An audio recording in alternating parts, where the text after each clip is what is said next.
xibaar yu wér te wóor ca tàng ba abonnez-vous pour ngeen di mën di jot suñuy vidéo. daleen ak jàmm seen chaîne bi di Buzz 221 HD kii di Bassirou Fofana di akub journaliste bu kenn dootu présenté ci réew mi di Sénégal yëkkati na ay kàddu daal di xamal Sénégalais yi que ne buñ daan amal ay enquête di daan jàpp ñi nga xam ne ñoom ñoo fi daan amal dette cassée ci régime président Macky Sall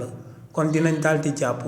ay acteurs ministres yu bëri yu daal di bokk ci régime président Bassirou Diomaye Diakhar Faye ndax ne ñu bëri ñi nga xam ne dañoo bokkoon ci régime président Macky Sall te ñu amaloon fi dette cassée bi son excellence président Bassirou Diomaye Diakhar Faye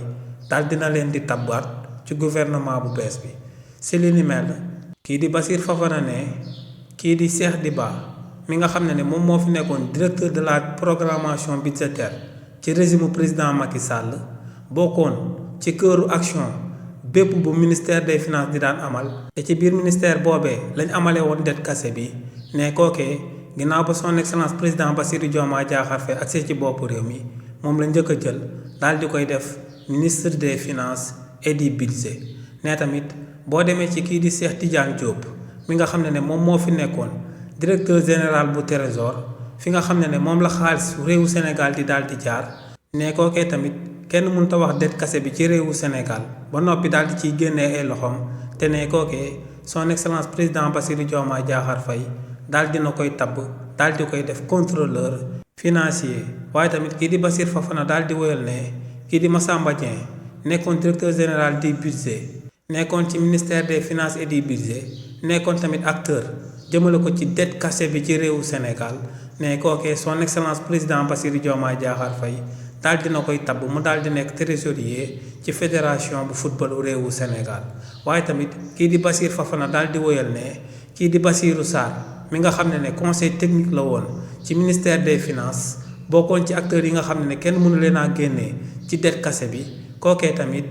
ginnaaw ba son excellence président Bassirou Diomaye Diakhar Faye ñëwee ci bopp réew mi moom la def directeur général bu cabinet bi nga xam ne moom la kii di Cheikh Diba di ministre des finances et du budget di jiite ci réewu Sénégal. waaye tamit kii di Bassirou Fofana yamul si li ni mel ndax ne tamit kii di Maguette Niang mi nga xam ne moom mooy frère Pape Alé Niang ki nga xam ne actuellement normalement dafa war a daal di nekk retraite te mu nekkoon tamit acteurs yi nga xam ne kenn mënu leen a génne ci dette cassée bi ci réewu Sénégal ne son excellence président Bassirou Diomaye Diakhar Faye daal dina koy tabb daal di koy def secrétaire général adjoint à la présidence. donc ne lu leer ba am moom mooy que ne ñëpp ñi nga xam ne dañoo bokkoon ci régime président Macky Sall te ñooñee kenn mënut a génnee seen loxo ci dette cassée bi nga xam ne moom la waa régime président Macky Sall di daan amal ne ñu ëpp si ñoom son excellence président Bassirou Diomaye Diakhar Faye jël na leen daal di leen di tabb ci gouvernement bu bees bi. donc ne buñ fi ibbi woon ay enquête di ko doon jëmale si ñi nga xam ne ñoom ñoo fi amaloon akub dette cassée te ñu bokkoon ci régime président Macky Sall kon ne lu leer ba am moom mooy que ne dinañ daal di jàpp ay ministres yu bëri yu daal di bokk ci actuel gouvernement bu bees bi. si kàddu yooyu nga xam ne kii di Bassirou Fofana daal dina koy yëkkati képp ku ci amal akub ñàngat di nga gis que ne kàddu yooyee dara ba dara booloo ci jeex xaajul ba ciy dëppoog lu am